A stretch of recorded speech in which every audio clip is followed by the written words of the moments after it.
Hello and welcome back to How Bored for another update on my board gaming journey. Let's hop into it. Hello and welcome back everyone, I am Christian, I'll be your host here for How Bored today, and there is Girly Puppy at my feet because she's being very needy. Hi Puppy, say hello to everybody. Hello. Goodbye. So, this time around, we're back with a new month, and now we get to talk about some more statistics, this time for the month of February. So let's not waste too much time. We'll get straight into it here with the notebook, starting off with our goals for the year of 2026 and how our progress is going with that. So first up, for our 1,000 annual plays, we have for the month of February, a measly 72. We almost hit our monthly goal, which is roughly, I think it was 83 games roughly a month is what I needed to play. Thankfully for the month of January, we hit over 100, so we have a little bit of leeway there. So we're not really off track. We're at a total of 173 games so far, which still puts us slightly above our goal, but I am going to have to kick it back up this month in order to be able to actually keep up with said goals. Overall, not too bad. I mean, shortest month of the year. I ended up getting a bit more busy, and I'm actually getting into recording more videos now. Little spoiler alert for you guys. I actually have I have another top 5 kind of discussion type of video coming up for you. I won't tell you what it is.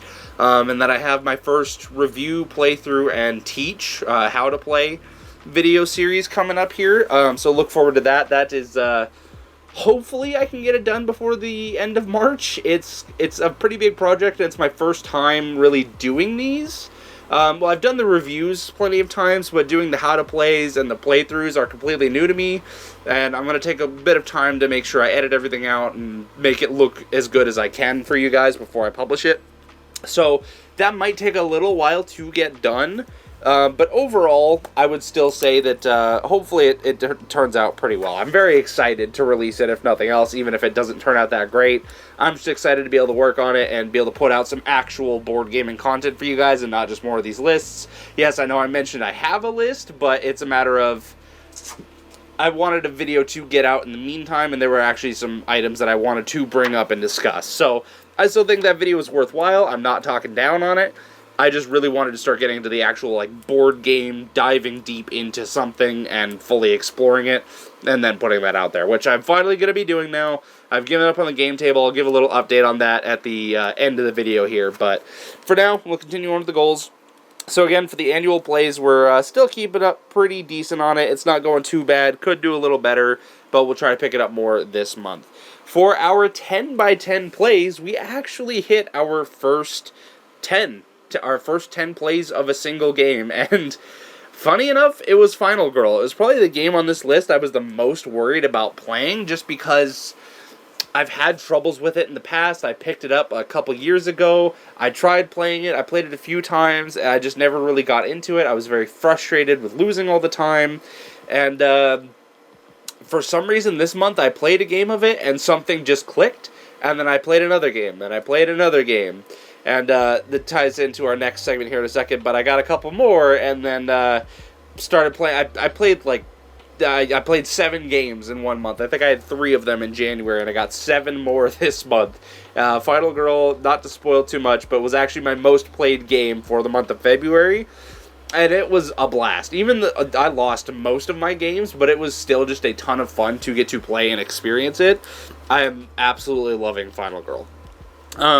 Aside from that, I actually don't remember what our progress was for these other games in January. I probably could look back. I don't think I got any plays of Septima this month. I might have gotten 1. I'm at 3 right now. Wormspan, I'm at 5. I'm pretty sure I played that twice. Night Cage, I think I did 1 more time. I'm at 3 plays on that. I would have to compare it to last month's stats. I should have watched that video again before going into this, but I honestly... I did forget. I actually don't have any recollection of that. And then next up, Endeavor Deep Sea. I'm pretty sure I got a couple more plays of that. We are up to 4 now on that. Knitting Circle, we're now at 4. I know I played that at least 1 more time. And then we got a new game on our list. We got Layers. The copy of Layers finally showed up. I forgot to bring it down. I might have to go grab that in a minute. But that showed up, and I got to play it once. Sadly, was all. It just showed up literally last week, towards the end of it, I had pretty much one day to play it, and I did get it played, and it was a ton of fun. I'm really looking forward to playing a lot more of that game and actually exploring the unlockable stuff that's in the main box and then the deeper dungeons expansion that I got. Again, I'll have to bring those down and show you here in a minute. So that's it for our 10x10. We're totaling at, let me see here, 19, 22, 27... We are currently at 30 plays out of our 100, so we're 3/10 of the way there after only 2 months of the year. That doesn't seem too bad at all. I'm actually quite excited for this challenge. I think that's going to go pretty well. The tricky parts, again, are going to be getting our 2 heavier games on this list later in the year. Andromeda's Edge we won't get till like towards the end of summer, I'm pretty sure, and then Sweetlands like not until the fall. So those 2 will be kind of tricky to try to hit 10 plays on, but we're going to try our best. I'm very excited for both of those, so I won't even be surprised if I'm constantly wanting to break them out, in all honesty. So that's the 10x10. And the next one is the no more than 10 games purchased. I was a little bad this month. I purchased 2 things. One of them was my Final Girl order. I actually purchased, here we go, I got A Demon in the Shadows. This is one that I'm pretty sure is based on The Nun, but I can't confirm that because I haven't really watched any of those movies. The only one that the only religious horror movie that I've watched was The First Omen, and it's definitely not based on that. But this is a ton of fun. I just like the mechanics in this one, and it's designed by the same guy who did A Knock at the Door, which is like my favorite Final Girl box up until now. So I got this one, and then I also got Shriek, which is based on Scream, but it's their special feature, so it's got a lot of deluxe upgrades and stuff in there, minis, you know, the whole 9, and it actually takes place at a board game convention. I was like, how can I not? You got Scream and you got board game conventions. That's just too perfect. There's a lot of fun stuff in here. I really appreciate the fact that one of the items is deodorant, because you can't just take the victims with you if they're in like in a booth. You will actually have to panic them out of that space, or, well, using deodorant will actually panic them because it's a board game convention. I absolutely love it. That box is awesome, and I really love it. I'm definitely going to have to do a video on that box specifically because it is so much fun. Let me grab Layers. We're in this section. Layers was pre-ordered at the end of 2024, but I still want to show it off because it's just so much fun. Here we go. All right, we still on? Alright, and here is Layers, I don't think it's the newest release, but this is the Kickstarter fulfillment from KTBG Games, and like I said, it's a great time. So base game, it is 2-player exclusive.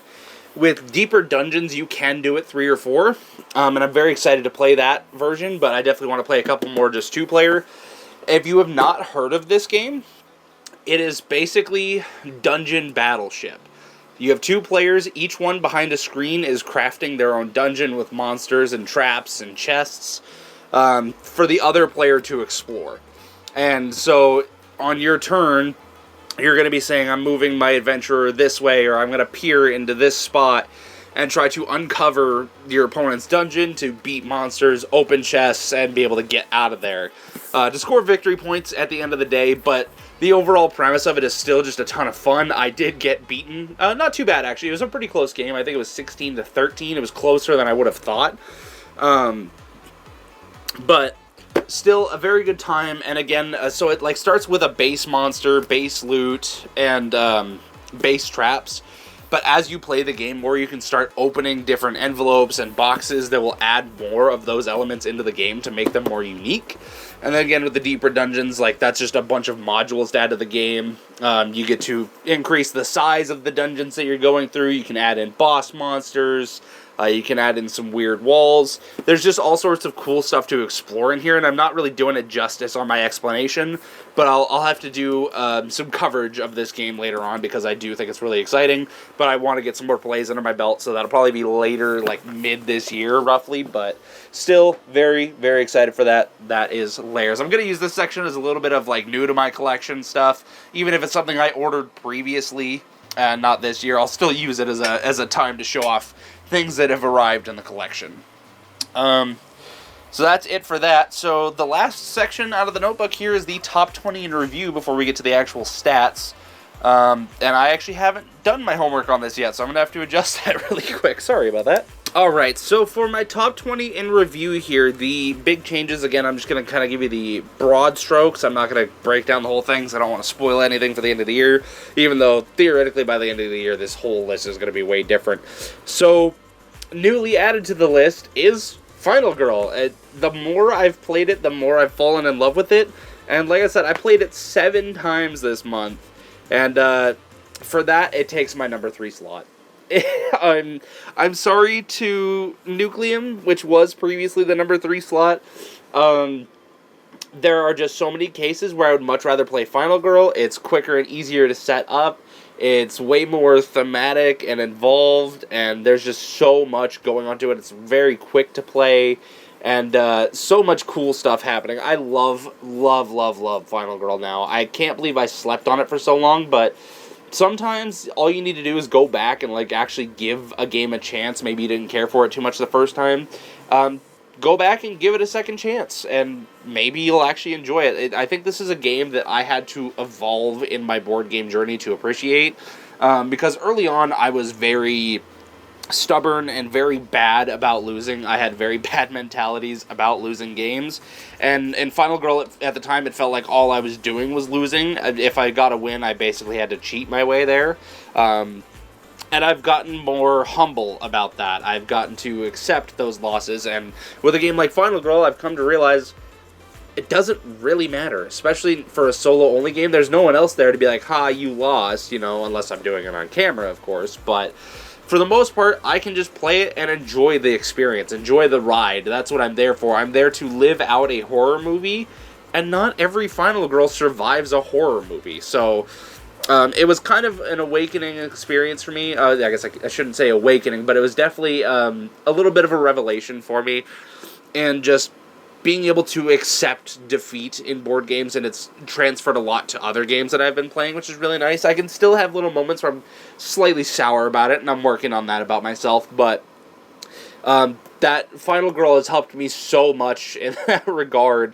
For example, I played A Demon in the Shadows like 3 times this month. My first game, I got really greedy, and I died on the 3rd round. I had nothing to defend against it. I was just dead, and you know, I kind of looked at it, I laughed, and I said, maybe today's not my day. So then I tried it again the next day, and I lost again, but I made it till about the 6th or the 7th round instead. So I got a little bit farther. And it's cool how you have to approach each box differently. Each killer is going to react differently. Each location is going to be different. You have to respond to different events, different tarot cards, all sorts of things coming up. There's so much variability in the game. I love the modular system of I want to play at this location, but I'm going to use this killer this time, and you can swap it up however you like, and it can get into some very interesting combinations, so I'm absolutely loving that. Endeavor did end up moving back up a little bit on the list. It went from 18 up to 14 now. Just a few spots, nothing substantial, but it did solidify its place in my top 20 a little bit more as I've been playing it more. It is really a game that rewards absolute repetition and being able to learn it fully, especially in the solo and co-op modes. When you're playing multiplayer, it's not as bad. You're allowed to make mistakes there because everybody's going to be making mistakes. But when you're on that clock in the solo or co-op mode to meet those goals, it is insanely tough. Like, everybody pretty much that I've talked to about the game in regards to the solo or co-op mode has pretty much agreed together that it is tough. It is insanely tough. No matter what scenario, even the beginning scenario is insane to try to beat it. So, I feel a little vindicated in that one. That's another one that's gotten me humble about losing because it is dang near impossible while playing solo to get a win. It's crazy hard, but I appreciate the challenge, and I love just doing all the actions. That, you know, again, enjoying the experience of it is great. So that's it for the notebook. Let's go ahead and get on to some stats, and then we'll talk a little bit at the end about what's going on with my game table here, because I do want to talk about that. So again, for the month of February, 72 plays, nothing new there. Spanning across 40 different games, 35 of which were mine. It says 5 new to me, and I think that's true.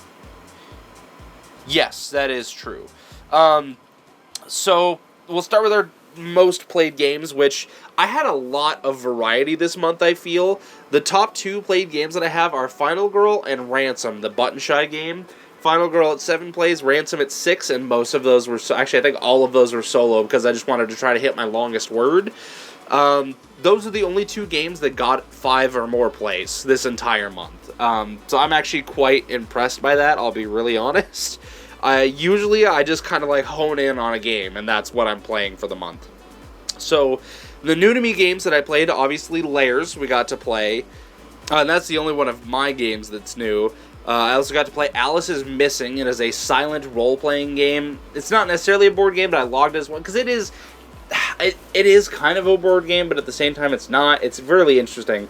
Alice is Missing, you get this story going on of, well, a high school girl named Alice has gone missing, and you are her friends or fellow classmates with some relation to her that are trying to figure out what happened in an hour and a half. Like, there's a set clock, and every so often a new clue will be revealed to you as to what happened, where she is, who's involved, if there's any weapons involved, things like that. And you kind of craft the story as you're going by role-playing these characters that you're assigned at the start of the game with other players through text.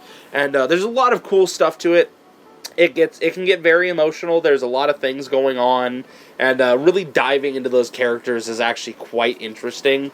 I will say that I'll probably end up playing it again, because it's not like most role-playing games where you gotta be, like, on the spot and really good at, not like ad-libbing, but just being able to improvise. Yeah, there we go. Having good on-the-spot improvisation. You don't necessarily need that as much, because you can take a second to formulate your texts and, like, figure out, or you can just respond to the people and be like, oh, no, like, what's going on there? And it's a lot easier to be able to flow into this role-playing because of the nature of its medium. But also, instead of feeling like improv, it feels like writing out dialogue for a book or a movie, because you're talking to the other players, the other characters, in this fictional setting, and you kind of take on the role of the character, but you can also be kind of outside looking in, and like a writer, but you're not writing the other parts of the dialogue. It's like tandem writing almost with other people.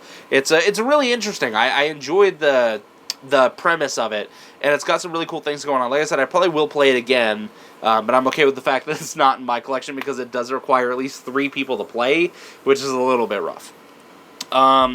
Next up was 10B. I got a solo play of that. My dad bought a copy, and he let me borrow it for a weekend. Sadly, I only had enough time. Or, well, no, it wasn't a weekend. It was a few weekdays. But I only really had the time to play one solo game. And I'm not really mad that I didn't have more time to do that, because I know he watches these videos, and he's going to call me out on this. I really don't mind that I only played it the once, because I know I'm going to be playing it more throughout the year, especially when I'm playing games with him. 10B is really cool. I like it. It's a unique drafting game. It takes the part of Harvest that I liked and just ripped that out and then put it with a different game, and I really love that.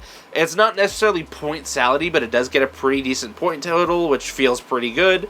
And it's just really cool, building out this little unique town that's just very cute, and it's not using as much iconography as it is just imagery. Like, you're just looking at the card and being like, oh, hey, there's chimneys on this house. That's going to score points on this card over here. Sweet. And it's not like you look at the top of the card for the icons or whatever, like a lot of other games like Ark Nova and Forest Shuffle, things like that. This one, you look at the card and you're like, oh, well, this has clouds, so that's going to score points for this condition.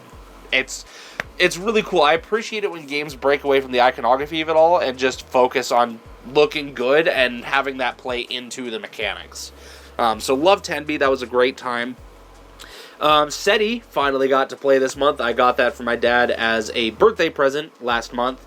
And he played it a couple of times before I got to table it with him, and then we got to play it together, and it was a blast. I love SETI. That definitely, I know it's not the same designers, but it is the same publisher and same kind of feel.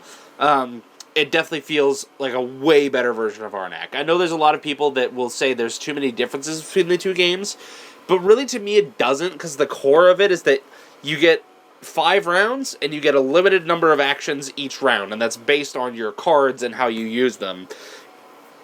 I mean, with SETI, there's a little more nuance to that. There's a little more differentiation in what resources you have to dictate how many turns you have, but those, like, really tight, you only get this many turns and this many rounds, to me it just feels rough, especially when it's, like, you can run out of turns before someone else, so you have to pass, and then it just feels bad watching them still do things, and you're just kind of falling behind, not able to do anything about it.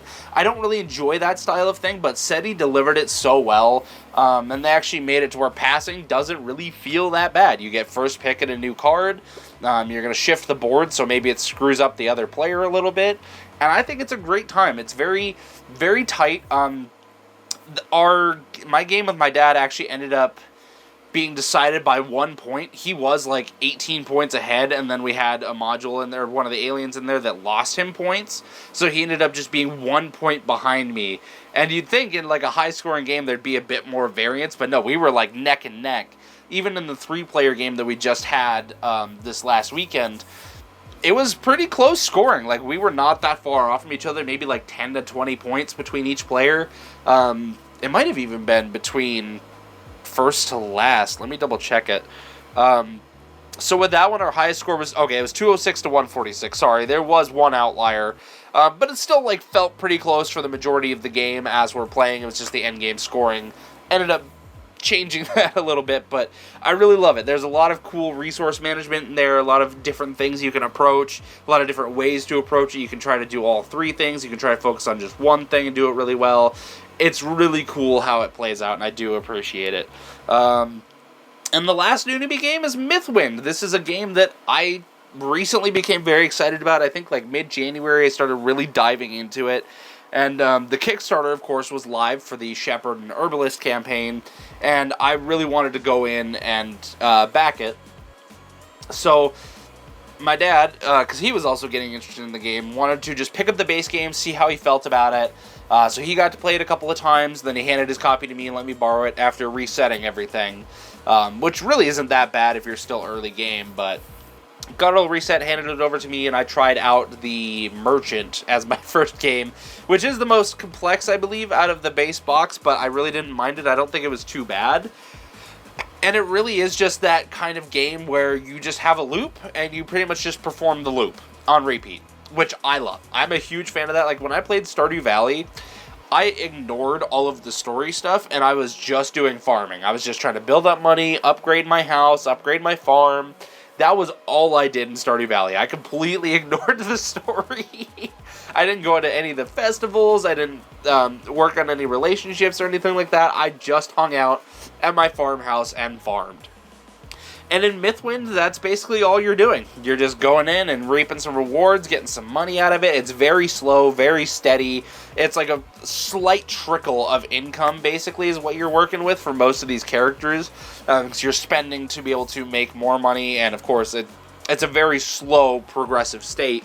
But there's just something about it of just pressing those buttons, and that's all you're doing. I love it. It's a great, relaxing experience, and it delivers really well because it's super easy to set up. You pull out a character tray, and you pull out a couple of the main trays, pull a few things out, and you're good to go. Like, it takes maybe 5 to 8 minutes max to set up, especially when you're still learning, but I can see once you get the flow down, it's just like plop, plop, plop, pull out a few things, 3 minutes, you're done. Because that's what the game advertises, is that it's a setup in 3 minutes, and once you're practiced in it, I could definitely see that being the case. And again, I just really love it for what it does. And technically, it's like a campaign legacy game, but one that doesn't have an end. You decide when it ends. So you can play a game of Mythwind for as long as you want, going through seasons, going through events and things like that. I mean, once you run out of events, you could theoretically end the game, but that would take forever to go through that many. And the nice thing about it is you can have players jump in and out at will. So, like, you can play a character, you can be playing, and then maybe a few sessions in, you have someone that wants to join in. They can start a new character, play that for a session or two, and then if you get bored of your character, you can even swap off to a different one, or you can go play the one that they were on and work on progressing them a little bit, because it's all just such like steady, small bits of progress that you're making. It's just so cool. I love Mythwind. So long story short, my dad and I, he backed the campaign to get the all-in pledge to get the game and all the expansions and everything else with it, because I wanted it all. He just wanted one more of the pack, so he got that. So Mythwind will be coming later this year as well. I'm very excited for that one. It's a really nice, cozy game, and it's great for those nights where I don't have a whole lot of time, but I have just enough to be able to sneak in a game of this, and it's just good, relaxing after work, get your mind off of things. And for me, since I usually get off of work so late, I can get ready for bed. So, that is the last of my new-to-me games. Not really anything else too notable on here. I am seeing now, though, that Endeavor Deep Sea, I did get 3 plays of this month. I only had 1 last month. So, good progress on that one, actually. I'm glad I looked at that. I suppose I could look at the rest while I'm here, but I'm not too worried about it. Yeah, that's pretty much about the gist of it. So that's it for the stats. The last little discussion that I want to have here is about my game table. And I don't want to, I don't want to come off as too mean or visceral about this, but it's just been a really rough experience. So if any of you have heard of the Gamefold table, the whole premise is that it's a game table that is also a folding table, so you can pack it up and store it away, travel with it, whatnot. I wanted it because I don't have a lot of space for an entire gaming table, and this is still like a good size, but it packs down real nice and easy, so I can put it away. So this way I can set it up in my living room, play a game, and then pack it up when I'm done. Or I can even have it set up, kind of keep it out of the way because it's easy enough to move, and then I could be able to set games up on it, put a topper on top of it, not have to worry about my cats disturbing it, and then have it ready to play later, which would help me a lot for a lot of these bigger games like Septima. I'd be able to just set it up and have it ready, and then when I get the chance, I can just go in and play it, or I can even start playing it and then stop mid-game if I need to and put the pause on it with that topper. That was the premise behind it. I've been very excited for this table. I wanted to have it because I was also going to use it for videos so that I could shoot in here instead of having to do in my dining room like I am for these other videos.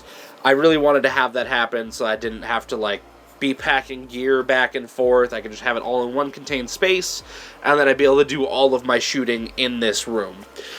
The issue with it is that I pre-ordered this last July, and the delivery was expected for August of last year.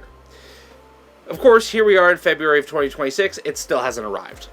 So in that time, I've been in contact with the company at least once a month, just asking hey, are there any updates? Where's my table at? What's going on? And I got a lot of long-winded emails that basically boiled down to, it's coming. And so far, I've seen no evidence of it coming, and since I have started doing my research on this company, and it's been nothing but bad.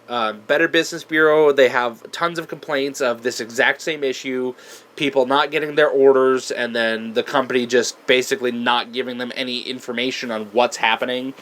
Even several where they were asking them, on their website or on their Kickstarter page, and calling them out a little bit, hey, it's been so long, where is my order? And they got blocked from that, and then also had their orders canceled. There's so many testimonies of people getting burned by this company, to say the least, and this was not a cheap order. I spent $750 for the table and all of its accessories, and I have yet to see a single piece of it. So I'm at the point now where I'm trying to ask for a refund, and I'm not even getting a response from the company, which is another thing that people complained about. So I'm in a little bit of a struggle trying to either get my table or get my refund. But at this point, it doesn't seem like the table part's going to happen, so I'm just hoping I can at least get my money back. And it's just been nothing but a painful experience. This project for them initially launched, I believe it was 2 years ago, back in 2024, as a Kickstarter. A lot of people backed it. Supposedly all of the Kickstarter orders have been delivered according to one of their updates on their website, but there are people still complaining that they were Kickstarter backers that have not yet received their table.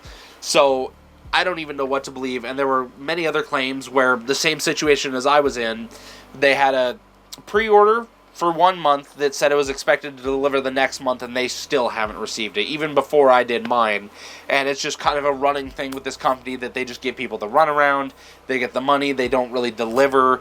There have been people that have gotten their tables, which, awesome, I'm glad for them.